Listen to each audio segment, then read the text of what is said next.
out there in my purse. And up to now, I've been forgiven and forgetting because of the way I was brought up. But I'll tell you one thing. If you ever say another word about me or make another indecent proposal, I'm going to get that gun of mine, and I'm going to change you from a rooster to a hen with one shot.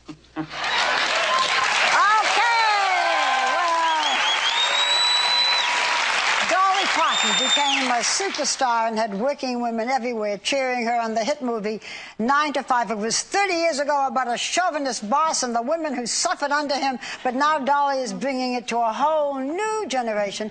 It's a Broadway musical. It opened just last night. Please welcome, she did the lyrics and the music, Dolly Parton.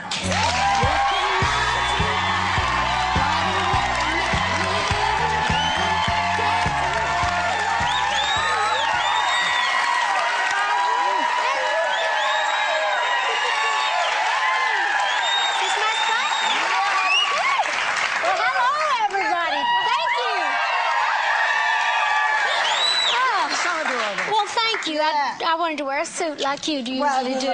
You and I did an interview so many years. Oh, it was so many years ago. I sang with you.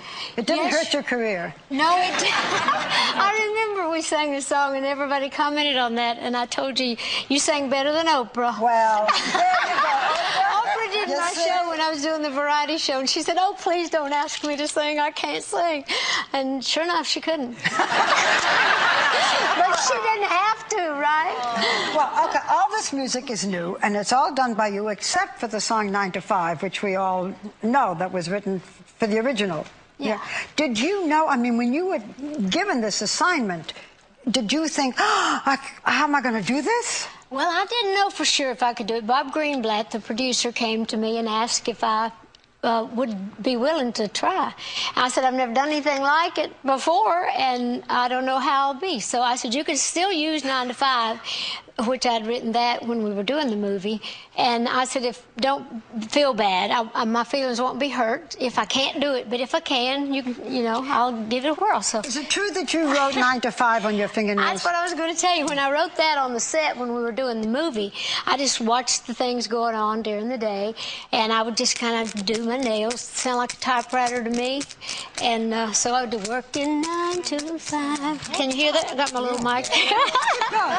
So anyway, that's how it all started. I would just... You could do that with your nails. I wonder what you could do with those boobs, honey. She's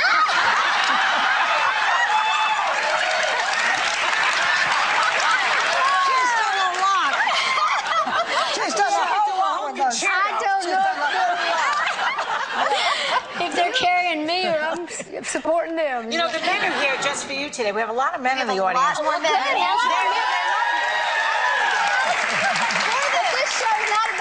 This is all about the women, 9 to 5, yeah.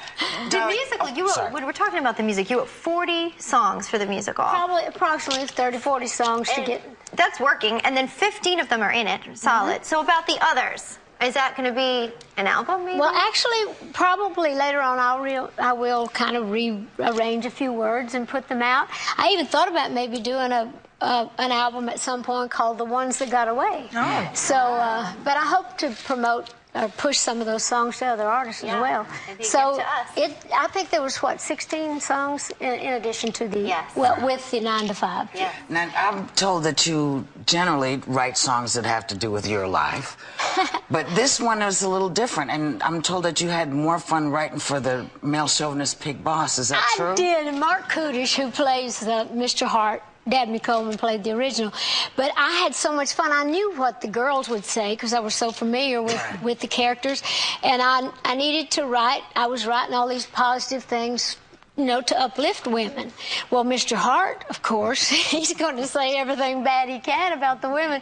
So I went out to my lake house and I was acting it out. I went alone to write some of this stuff, and I was swinging off the banisters and I was singing in my manly voice, just saying all these horrible things about women. And I thought women are going to be burning crosses in my yard just knowing that I wrote all this. But I think I had more fun writing for Mr. Hart. Well, you were in the movie 9 to 5, and there is, as you will meet, a Dolly Parton look-alike, sound-alike, boob-alike who plays you in the movie. And she does have a song which is sort of the story of your life. What is it, Bob? It's called Backwoods Barbie. Yeah, that's right. And actually, Dorley, the character that I played, is played by Megan Hilty, who's just... She is precious. She's from Seattle, I believe. I know she's not a country girl, but she just does such a great job, and she sings Backwoods Barbie. And I wanted to, it was the first song I wrote, one of the first songs for the show. It was written specifically for the show. I took it and made a CD out of it. That's my latest CD, but I wanted a way to promote you know, the movie and have a vehicle for it.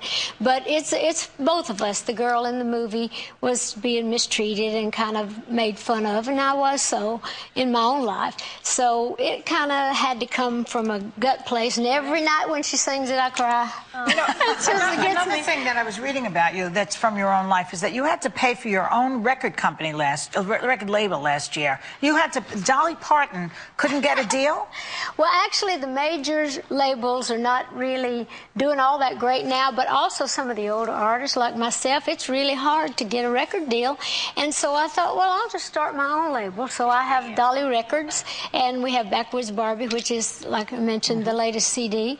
And I thought, why not invest in me? It's all right. I'm going to always sing, even if I have to sell them out of the trunk of my car. Do they think that that an older person can't sing, or that older people won't buy it, or what's the ageism there? I think that they just cater to a younger audience, and I'm up there. I've been at it. I'm older than music and Broadway, but I've been doing. Honestly, I have been in Nashville for 45 years now. But they don't want to be you. I mean, we're watching American Idol. I remember when you were a coach for the contestants on there. All these young country stars and pop stars, they want to be just like you. So those record companies need to get their heads straight. That's right. That's all right. I'm glad they competition. did. And now we're you know, We should also take talk over. do it on your own. that this show has been on previews. I saw it in a preview, and it was in Los Angeles, and you just won 15 Drama Desk nominations, which is more than any show has ever been nominated for. So you got a great beginning. One of the things that's such fun, to see how our lives have changed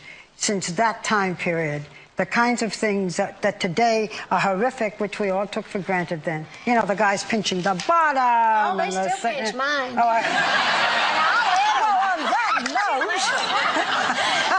Thank goodness some things have not changed, right? Okay. So